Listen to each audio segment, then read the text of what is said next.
Morning students. आज हम determinant की लेक्चर 9 में कुछ क्वेश्चंस प्रॉब्लम्स करेंगे जो ऑपरेशनल डिटर्मिनेंट में। ऑपरेशनल डिटर्मिनेंट बहुत सारी टाइप्स होती हैं, हमने कुछ टाइप्स की थी सिंपल सी। अब थोड़ा सा टाइप्स से आगे बढ़ते हैं, कुछ आगे क्वेश्चन जब डिफरेंट टाइप्स का आता है उसको कैसे इवेल्युएट किया जाता है। तो एक प्रॉब्लम मैंने लिखी है, prove that a square B C a c plus C square. First row का एलिमेंट है a square plus a b square and a c. Second row का एलिमेंट है और a b square plus b c and c square. Third row का element है equal to 4 a square B square and c square के बराबर ये prove करना है। अब ये इवैल्यूएट करना है तो आप इसकी लेफ्ट हैंड साइड लेते हो क्वेश्चन, लेफ्ट हैंड साइड। आपके पास क्या आ रहा है, a square B C a c plus C square, a square plus a b square a c, A b square plus b c c square. ये elements आपके पास लेफ्ट हैंड साइड लिख लीजिए। ध्यान से देखो आप, तो इसके एलिमेंट्स को ध्यान से देखो कि क्या किया जाए। कुछ ऑपरेशन लगाया जाए कि कॉमन आ जाए, कुछ एलिमेंट्स में ऐसा है कि हमें देखने से पता चल जाए कि कुछ कॉमन आ रहा है।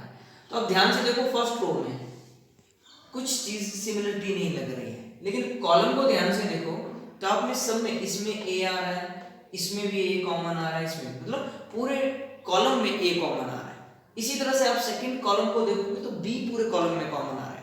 इसी तरह से थर्ड को देखोगे तो थर्ड कॉलम में भी सी कॉमन आ रहा है। तो हम क्या करेंगे, लिखेंगे taking common A from C1, B from C2 and C from C3। Common लेंगे। जब कॉमन लिया बाहर क्या आ गया, A B C। तो यहां से A कॉमन लिया तो बचा गया ए स्क्वायर का A बच गया, और यहाँ पे A प्लस B बच गया, और यहाँ पे B बच गया। सेम यहाँ पे B कॉमन लिया, यहाँ पे C बच गया, यहाँ पे B बच गया, और यहाँ पे B प्लस C बच गया। यहां से C कॉमन लिया, A बच गया, C बच गया, और यहाँ पे A और यहाँ पे C। तो ये आ गया बस। तो हमने इवैल्यूएट कर लिया। अब आप किसी रोज या किसी कॉलम में कोई ऑपरेशन अप्लाई कर सकते हो। तो आप कोई भी ऑपरेशन अप्लाई कर सकते हो, इसको आप जीरो बना सकते हो इजीली। इसमें से ये दोनों कम कर दो तो ये प्लस बी, ये दोनों कम कर देंगे तो ये भी जीरो बन जाएगा। या A प्लस C आ रहा है, इसमें ये कम कर दो दोनों तो भी जीरो बन जाएगा। तो आप पे डिपेंड करता है कि कौन सा ऑपरेशन आप अप्लाई करते हो। तो हम करते हैं ऑपरेट, ये वाला जीरो बना देते हैं, फर्स्ट रो का ये वाला। तो क्या करूंगा, इसमें से ये दोनों कम करूंगा तो ये कौन सा नंबर, कॉलम C3 में से मैं C1 और C2 दोनों को कम करता हूं। तो मतलब ऑपरेशन किस पे अप्लाई हो रहा है, थर्ड कॉलम पे। तो फर्स्ट कॉलम में no change, B C B plus C, और यहाँ पे इसमें से ये और ये माइनस किया तो जीरो आ गया, जीरो। अब इसमें से ये और ये माइनस किया तो आपके पास क्या आएगा, -2। इसमें से ये और ये माइनस किया तो क्या आएगा, अगेन -2b। क्लियर। अब आप इजिली इन दोनों के एलिमेंट सेम आ रहे हैं, अगर इनको दोनों को में से एक को सब्ट्रैक्ट करूं तो ये भी जीरो हो जाएगा, और हमारे पास किसी एक कॉलम में दो एलिमेंट जीरो बन जाएंगे। और जब दो एलिमेंट जीरो बन जाते हैं तो आपको एक्सपेंड करना इजी होता है। तो मैं एक और ऑपरेशन लगाता हूँ, ऑपरेट। अब इन दोनों में से जीरो बना लेता हूँ, R2 माइनस R3। ये R2 रो है, इसमें से ये कम कर रहा हूँ तो R3 कम कर दिया तो ये जीरो बन जाएगा आपके पास। तो ऑपरेशन किस पे अप्लाई हो रहा है आपका,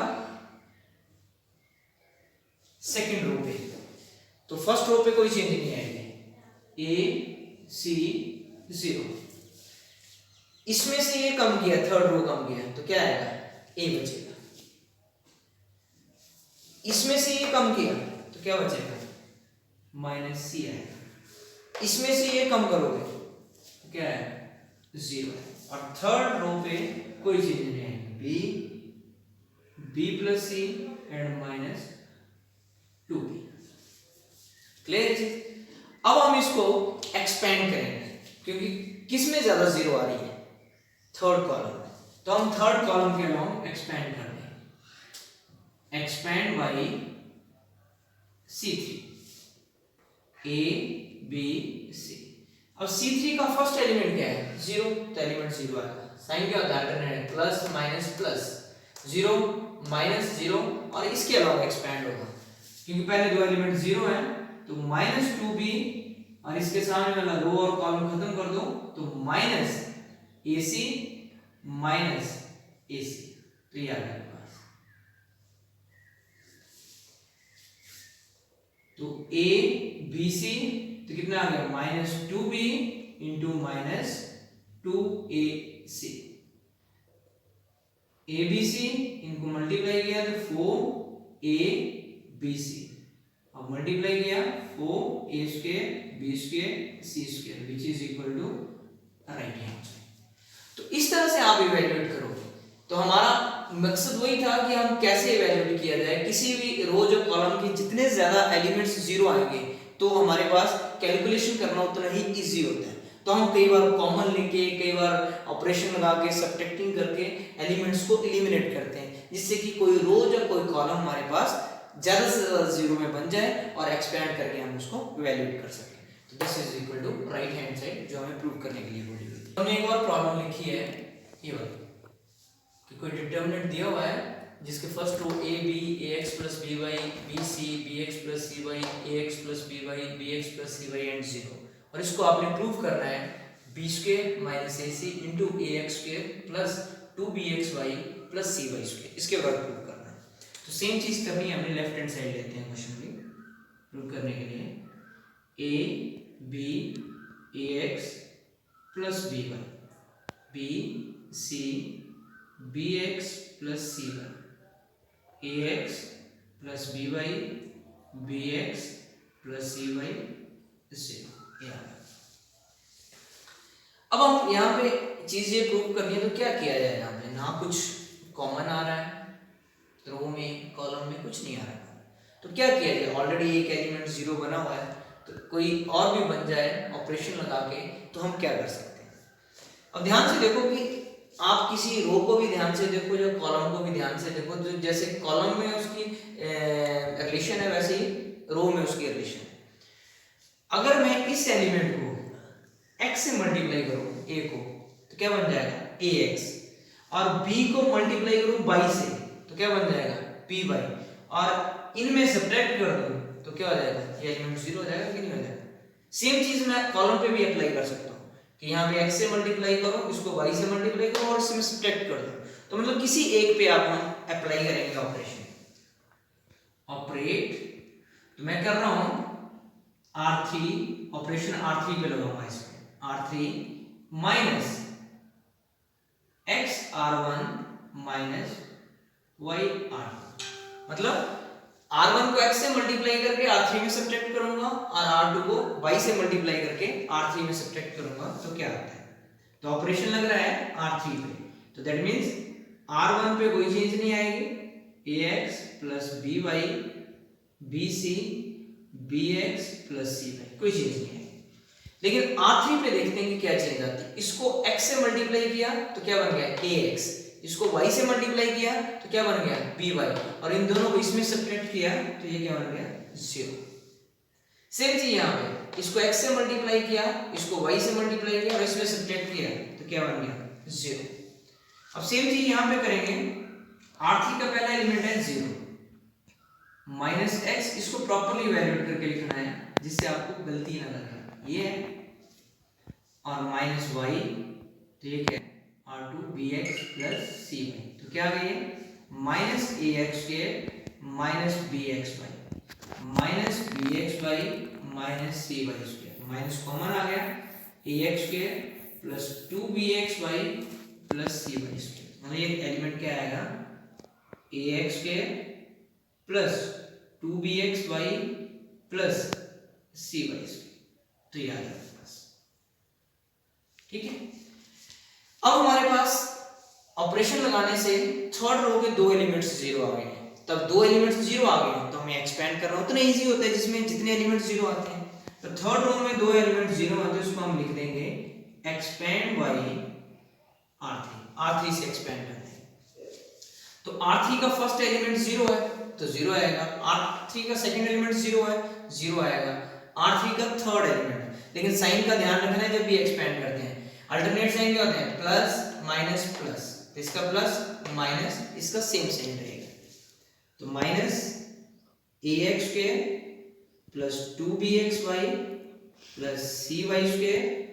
अब यहाँ पे इसके सामने वाला रो और कॉलम एलिमिनेट हो गया, तो बचा क्या, ac माइनस बी स्क्वायर। अब थोड़ा सा हम इस माइनस को एडजस्ट कर लें, तो ax square plus 2bxy plus cy square, और इसको उल्टा करके लिख दूं तो माइनस माइनस क्या हो जाएगा, बाहर प्लस हो जाएगा, तो बी स्क्वायर माइनस ac। और प्रूफ क्या करना है, यही चीज प्रूव करनी है, बी स्क्वायर माइनस ac आ रहा है into ax square plus 2bxy plus cy square आ रहा है। तो हम इस तरह से इस चीज को हम इवेल्युएट करके लिखते हैं। एक और प्रॉब्लम लिखेंगे, कैसे सॉल्व करेंगे।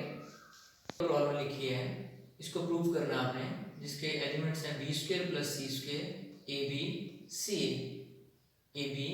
Square plus A square B C A B C A square plus B square equal to 4a square B square C square के बराबर।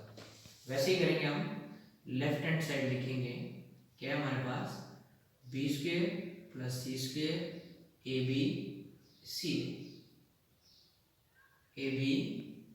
Square plus A square B C A B C A square plus B square. जैसे देखते हैं हम यहाँ पे कुछ common आता है या नहीं आता है, तो फिर अब कुछ ऐसा नहीं है कि किसी रो या किसी कॉलम में कॉमन आ रहा है, तो ऑपरेट करके हम जीरो बनाएं तब भी कुछ ऐसा नहीं बन रहा है कि जिससे हम इसको जीरो बना सकें ऑपरेट करके।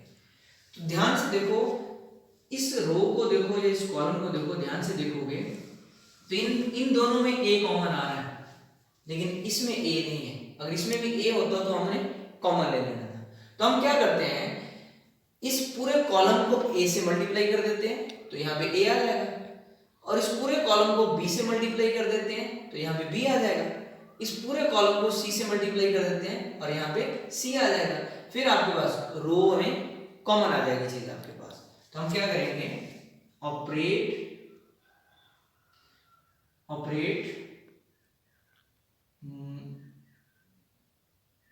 मल्टीप्लाई, ऑपरेट c1 को 1 बाई a c1 को a से मल्टीप्लाई करें, ऑपरेट मल्टीप्लाइंग, सॉरी ऐसे लिखो, multiplying c1 by a c2 by b and c3 by c। अब कोई चीज हम अपनी मर्जी से मल्टीप्लाई कर रहे हैं किसी डिटरमिनेंट में, तो उसी से आपको डिवाइड भी करना पड़ता है बैलेंस करने के लिए। c1 को a से मल्टीप्लाई किया तो ये आ गया a into B square plus C square, और यहाँ पे क्या आ जाएगा, a से मल्टीप्लाई किया a square b a square c, और यहाँ पे क्या आ जाएगा आपके पास, b से मल्टीप्लाई किया a b square b into C square plus a square b square c। इसी तरह से यहाँ पे c से मल्टीप्लाई किया c square a b c square c into a square plus b square. ऐसा करने से हमें क्या फायदा हो रहा है, देखो ध्यान से, कि पूरे फर्स्ट रो में हम कॉलम से मल्टीप्लाई किया तो रो में हमारे पास a कॉमन है, यहाँ पे भी है, यहाँ पे भी है, यहाँ पे भी, b कॉमन है, यहाँ यहाँ पे भी, c कॉमन है, यहाँ पे यहाँ पे। तो हम कॉमन लेंगे, taking common a from R1, b from R2 and c from R3। अब a कॉमन लिया, b कॉमन लिया, c कॉमन लिया, तो बाहर क्या आ गया, abc। यहाँ पे क्या बन गया, b square plus C square b square c square a square c square plus a square c square a square b square and a square plus b square, ये आ गया। तो abc से abc क्या हो गया, कैंसिल हो गया। तो कई बार क्वेश्चन हम स्टार्टिंग यहाँ से पूछा हुआ होता है, और कई बार क्वेश्चन ऐसे लिखा हुआ होता है। जब ऐसे लिखा होगा तो हमने उसको पहले यहाँ तक पहुंचाना है क्वेश्चन। आपका यहाँ से कैसे करना है, आप कोई भी ऑपरेशन लगा सकते हो। यहाँ पे बी स्क्वायर प्लस सी स्क्वायर आ रहा है, यहाँ पे बी स्क्वायर और सी स्क्वायर आ रहा है। अगर मैं इन दोनों को इसमें कम कर दूं तो यहाँ पे 0 बन जाएगा। तो मैं ऑपरेशन लिखूंगा यहाँ पे operate C1 minus C2 minus C3। C1 में से मैंने C2 और C3 को कम कर दिया। अब देखो क्या आता है आपके पास, ऑपरेशन C1 पे लग रहा है, इसमें से ये और ये दोनों कम किए तो ये क्या बन जाएगा 0। इसमें से ये और ये दोनों कम किए तो क्या बन जाएगा -2c²। इसमें से ये दोनों कम किए तो क्या बन जाएगा -2p²। तो मतलब सेकंड फर्स्ट कॉलम ये आता है और सेकंड कॉलम और थर्ड कॉलम पे कोई चेंज नहीं आएगी। b² c² plus a² b²। आगे क्या आ गया c²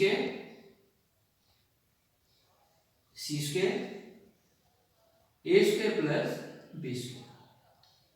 ठीक है, अब ध्यान से देखो इन सब में और 0, अब डायरेक्टली 0 ये तो बन नहीं सकता सब्ट्रैक्ट करके, तो अगर मैं इसमें से ये कम करूं तो एक 0 यहां पे बन जाएगी, इसमें से ये कम करूं तो एक 0 यहां पे बन जाएगी। तो क्या ऑपरेट करूंगा मैं, operate R2 minus R1 and R3 minus R1। R2 और R3 पे ऑपरेशन यूज किया मैंने, तो R1 पे कोई चेंज नहीं, b² c²। इसमें से ये कम किया कोई फर्क नहीं पड़ा, इसमें से ये कम किया तो क्या आ गया c² plus a² minus b²। इसमें से ये कम किया 0 आ गया। R3 में से R1 कम किया कोई फर्क नहीं पड़ा, इसमें से ये कम किया 0 आ गया। इसमें से ये कम किया a² plus b² minus c²। अब हमारे पास 3 एलिमेंट्स 0 बन रहे हैं लेकिन अलग अलग से बन रहे हैं, एक साथ एक रो और एक कॉलम में नहीं बन रहे हैं। तो हम किसी रो या किसी कॉलम के अलावा एक्सपेंड कर सकते हैं। तो मैं एक्सपेंड बाय किसी भी रो या किसी कॉलम के अलावा एक्सपेंड करते हैं, R1 लिख दिया। तो R1 का फर्स्ट एलिमेंट क्या है 0, तो वो तो 0 आएगा। R1 का सेकंड एलिमेंट क्या है b², और इसका साइन क्या होता है माइनस, अल्टरनेट साइन होता है प्लस माइनस, तो माइनस b² लिखा। अब b के सामने वाली रो को खत्म कर दो, कॉलम को खत्म कर दो, this into this and this into this, तो क्या आएगा -2c² into a² plus b² minus c², और this into this 0 plus c²। अब c² थर्ड एलिमेंट, इसके सामने वाला कॉलम और रो के एलिमेंट कर दो, दिस इनटू दिस 0, और माइनस माइनस क्या आ जाएगा plus 2b² into c² plus a² minus b²। अब इसको सिंपलीफाई करते हैं, माइनस माइनस क्या हो गया plus 2b² c² a² plus b² minus c², और यहाँ पे plus 2b² c² plus a² minus b²। अब दोनों में कॉमन क्या आ रहा है 2b² c² कॉमन है, पहले से क्या बचा a² plus b² minus c², फिर क्या बचा c² plus a² minus b²। तो आपके पास क्या आ रहा है बस यहाँ पे c² से c² क्या हो गया कैंसिल, b² से b² क्या हो गया कैंसिल, बचा क्या आपके पास 2b² c² इनटू 2a², जिसको वैल्यूएट किया तो क्या आ गया 4a² b² c² which is equal to right hand side. तो ये इवैल्यूएट करना था। तो मतलब ये हमने एक क्वेश्चन नहीं किया, ये 2 क्वेश्चंस किए हैं। कैसे 2 क्वेश्चन, कई बार क्वेश्चन यहाँ से पूछा जाता है आपको कि इसको प्रूव करो, कई बार क्वेश्चन सीधा यहाँ से आता है इसको इसी के बराबर प्रूव करना होता है। तो लेकिन कैसे करना है आपने वो देखना है। सिंपल से क्वेश्चन होते हैं लेकिन यहाँ पे कोई फिक्स नहीं है कि यही ऑपरेशन लगेगा, तो वो आपको देखना पड़ेगा कि एलिमेंट्स किस हिसाब से दिए हों, उसके अकॉर्डिंग आपको एडजस्ट करना पड़ेगा कि यहाँ से कॉमन आ रहा है, यहाँ पे हम माइनस कर दें, तो वो फिक्स्ड ऑपरेशन नहीं है कि यहाँ पे यही ऑपरेशन लगेगा। तो इसलिए यहाँ पे इन क्वेश्चन में जितनी प्रैक्टिस करोगे तो उतना आपके लिए क्वेश्चंस इजी होंगे। तो ये आपके लिए मैंने कुछ प्रॉब्लम्स थी जो आपने की हैं, दैट्स ऑल।